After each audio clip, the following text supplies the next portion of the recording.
Hello. Okay, so I'm going to read Jacob Marries Leah and Rachel. Sorry about the light in here. It's not really that great in the bedroom, but I might be able to turn on some more light. Hang on.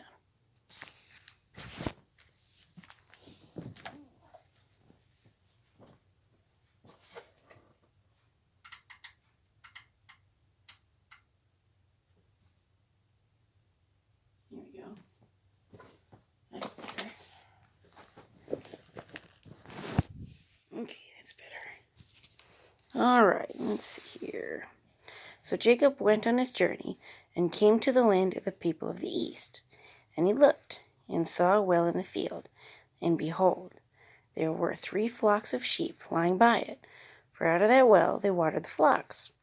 A large stone was on the well's mouth. Now all the flocks would be gathered there, and they would roll the stone from the well's mouth, water the sheep, and put the stone back in its place on the well's mouth. And Jacob said to them, My brethren, where are you from? And they said, We are from Haran. And he said to them, Do you know Laban, the son of Nahor? And they said, We know him. So he said to them, Is he well? And they said, He is well. And look, his daughter Rachel is coming with the sheep. Then he said, Look, it is still high day. It is not time for the cattle to be gathered together. Water the sheep and go and feed them. So I guess they had cattle as well. And it says, But they said, We cannot until the flocks are gathered together, and they have rolled the stone from the well's mouth. Then we water the sheep. Now while he was still speaking with them, got to eat, so I'm burping. Now while he was still speaking with them, Rachel came with her father's sheep, for she was a shepherdess.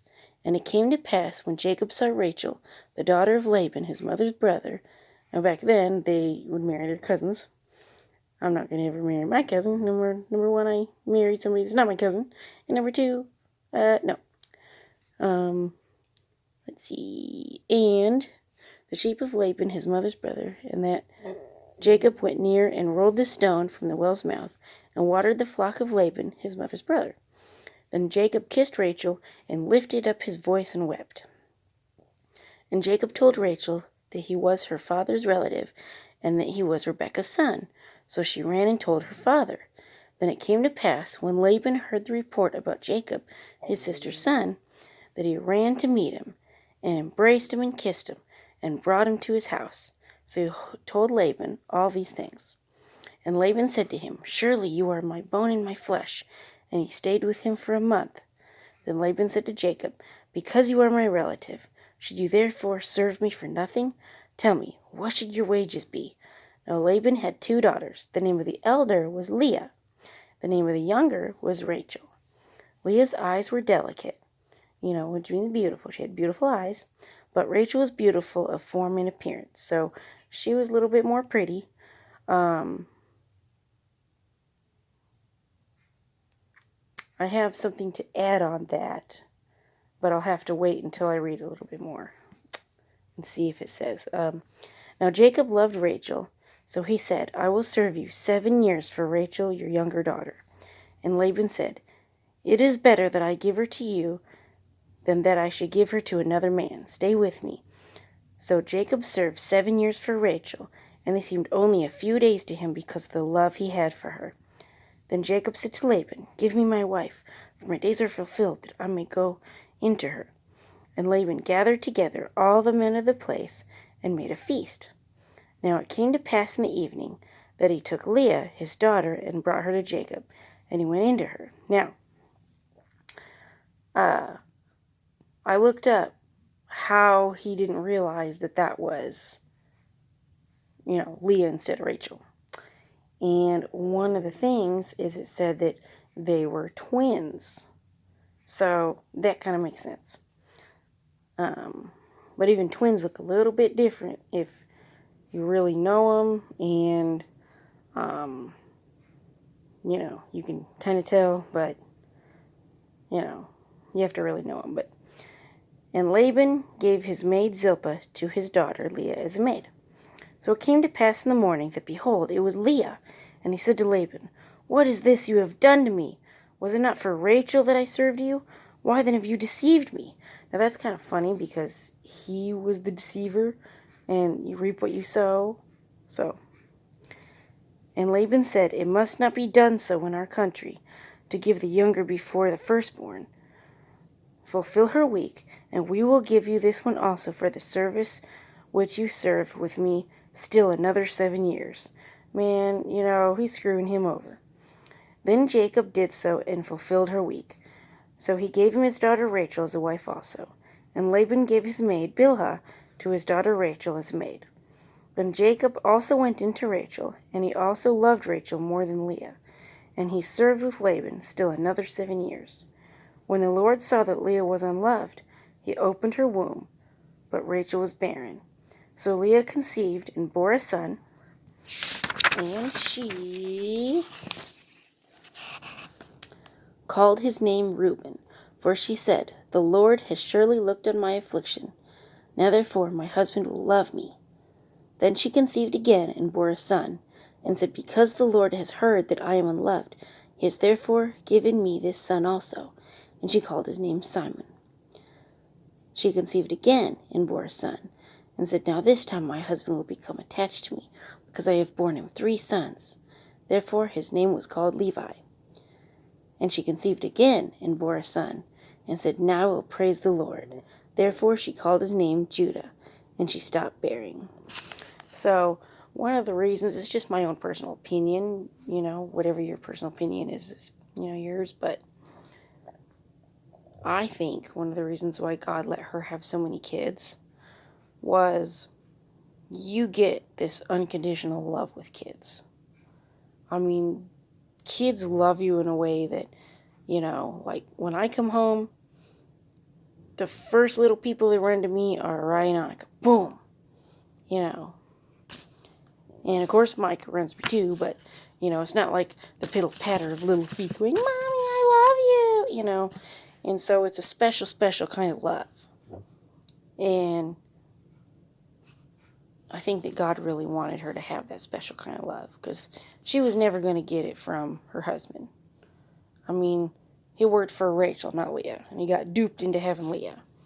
And I really kind of feel sorry for Leah in this situation, because Leah really wanted the love, and,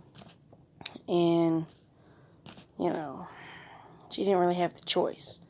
It was, you're going to marry him, this is what it is. The families would arrange a marriage, so, and, and I can kind of relate to Leah in the sense that when I was growing up, I was always kind of jealous of my little sisters. I'm not so much anymore, but, when I was growing up, I was jealous. Because my 2 younger sisters, they're beautiful, beautiful young ladies. But, I felt like the ugly duckling. Because they had boyfriends all around them all the time. I had no boyfriends all around me. I thought, like, what, am I ugly or something? Nobody wants me? And so I felt like the ugly duckling. I kind of felt like Leo, like, well, what about me? So, my first boyfriend that I had, I put up with a lot from him that, looking back, the person that I am now would never even give him a second look. But back then, I didn't have the self-esteem, and, I thought, well, if I break up with him, how long am I going to be alone before the next guy comes around? But I shouldn't have looked at it like that. But there's a lot of you women out there that you think like that. You think like, man, I might not be the best looking thing out there, and I don't really have a lot of prospects. But, God is just making you ready for the right man to come around. And he's making the right man ready for you to come around. My hubby, he felt the exact same way that I did. Because he's kind of a chunky donkey. And, like me, I've had 2 kids, so I'm chunky donkey. But, he thought, man, nobody's ever going to want to be with me. I'm overweight and everything. And, I fell in love with him. I don't care if he's overweight. I love him. And he's actually lost a lot of weight since we've been together. But, I mean, I don't love him anymore because he lost weight. I think it's good for his health, and I'm glad. But, you know, if he would have never lost a pound, I would have loved him just the same. You know, I didn't marry him because he's Mr. Fitness. I married him because he has the right heart, the godlike heart. He works so hard for this family. I mean, you know, he gets so stressed at work, and I think he's overworked, and he doesn't really get the help that he needs. And, you know, I think he gets taken advantage of because he is a hard worker. And, you know, it's just my opinion, but, you know, he puts up with a lot to take care of this family. You know, he sacrifices a lot. And that's one thing I love about him. That's his heart. That's why God put him with me, because of his heart, not because he's Mr. Fitness. You know, I'd rather have someone with his heart than Mr. Fitness any day. You know, and so you women, you got to think about your heart and how your heart is.